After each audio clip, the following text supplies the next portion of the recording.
COVID-19 has created trials not just for Christians, but really for everyone in the world.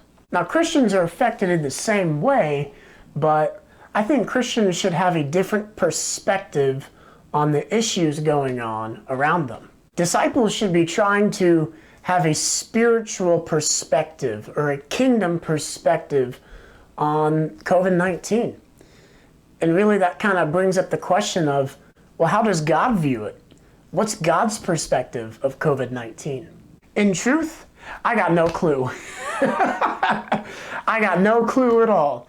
But I do think there's some scriptures that can show us a little bit of what God might be thinking. Now, across the world, people are being quarantined.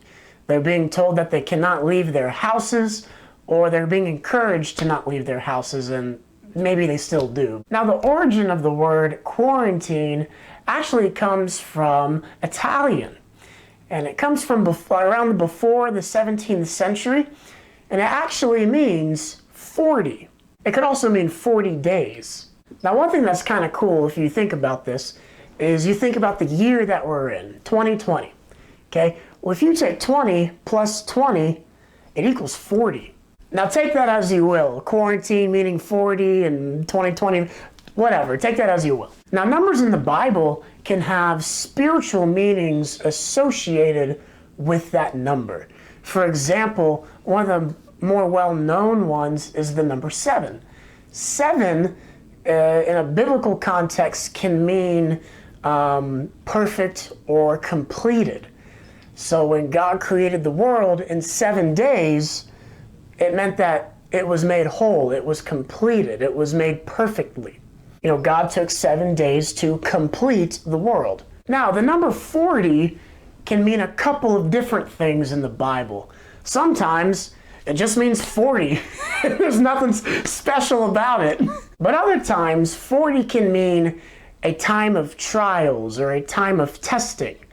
It could mean a time of change. It could also mean a very significant time.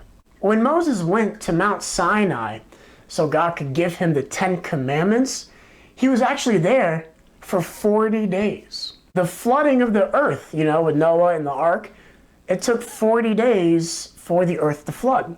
Jesus fasted for 40 days in the desert to prepare for when Satan was going to tempt him, but also to prepare Jesus for starting his own ministry. And Jesus was with his disciples for 40 days after he resurrected from the dead. See, these are all very significant events in the timeline of God's church and of God's plan. Some of those examples were trials, some of them were just significant events. You see that 40, it can really mean either one. In Acts 17, it says, "From one man he made all the nations, that they should inhabit the whole earth. And God marked out their appointed times in history and the boundaries of their lands. God did this so that they would seek him and perhaps reach out to him and find him, though he is not far from any one of us." See, God plans the times and the places where all people are going to live. But it doesn't say that all people will reach out and find him. It just says perhaps some will reach out and follow God. But what the scripture shows us is that God has a plan for our lives, that God has a purpose for the times. God's purpose or plan might not make sense to us all the time. And believe me, I get it. Okay? It can be so confusing, or I can be very doubtful also of just, God, what in the world are you doing? It's easy to doubt God's plan. One thing that helps me with this, though, is in Isaiah 55.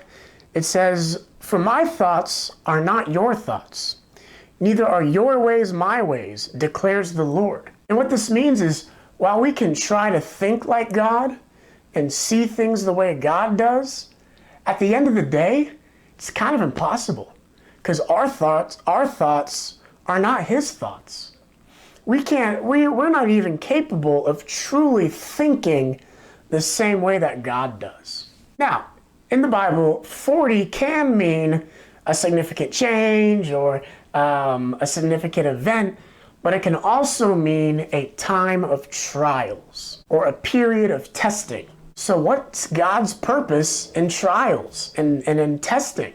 Well, in James 1, it says, "Consider it pure joy, my brothers and sisters, whenever you face trials of many kinds, because you know that the testing of your faith produces perseverance. Let perseverance finish its work so that you may be mature and complete, not lacking anything." The spiritual perspective is that it's a joy to go through trials, because when you go through trials, you change, you grow. Change does not come easily in our lives, or at least it usually doesn't. But trials is one of the best ways for changes to come about. Now, I'm not saying that we should be looking at the effects of COVID-19 in our world and be glad that it's happening. Absolutely not. That is not what I'm saying.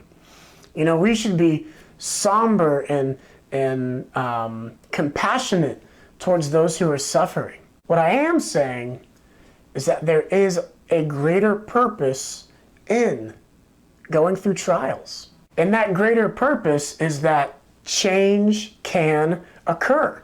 You know, I think there are a lot of ways that changes for the better can come from the COVID-19 crisis. You know, for example, one, I think more people are reaching out to God right now. I think more people are praying. More people are reading their Bibles. I see people expressing compassion a lot more than before COVID-19. I think people are serving one another more now. And hopefully that heart of compassion continues to grow once COVID-19 has subsided. And I think people are beginning to understand just how important relationships are, just how important friendships are. You know, I'll speak for myself. I haven't seen some of my best friends in at least a month, and it's hard. But you better believe as soon as the quarantine or the stay-at-home order is lifted, man, I'm going to appreciate the times that we have together so much more. I'm going to value those relationships so much more than when before the stay-at-home order. I think this is really important for society. I think there are a lot of people who think it's more important to invest in themselves or just, you know, stay at home all day after work. You know, I'm growing a conviction that if I have spare time, man, how much better would it be if I went and hung out with a friend rather than spend that time watching Netflix or something. Okay, let's move on to Proverbs 17. It says, "The crucible for silver and the furnace for gold, but the Lord tests the heart." Now, this is another example of what God's perspective is on trials. The way silver is made is you dig it out of the dirt and you have to remove the impurities. So you got to burn it. You've got to put it in a smelter. You've got to roast it. You've got to burn the impurities out of it. And that's how God views trials. The hotter the flame, the purer the silver. God's purpose is not to just put you through trials just because. God puts you through trials because it can bring about positive change, but only if you let it. In order to let that fire, or to let that trial transform your heart, you have to go along with it. You have to understand what's going on. Because if you don't, then yeah, there will be no positive change that's made. Now, as a word of encouragement, in 1 Corinthians verse 10, it says, "No temptation has overtaken you, except what is common to mankind. And God is faithful. He will not let you be tempted beyond what you can bear. But when you are tempted, He will also provide a way out so that you can endure." Despite how big or challenging your trial might be, hang on to that scripture because it tells you that God is faithful. He will not let you go through more than what you can handle. And if it does become too much, He will provide a way out. COVID-19 has definitely brought about many trials for us to overcome.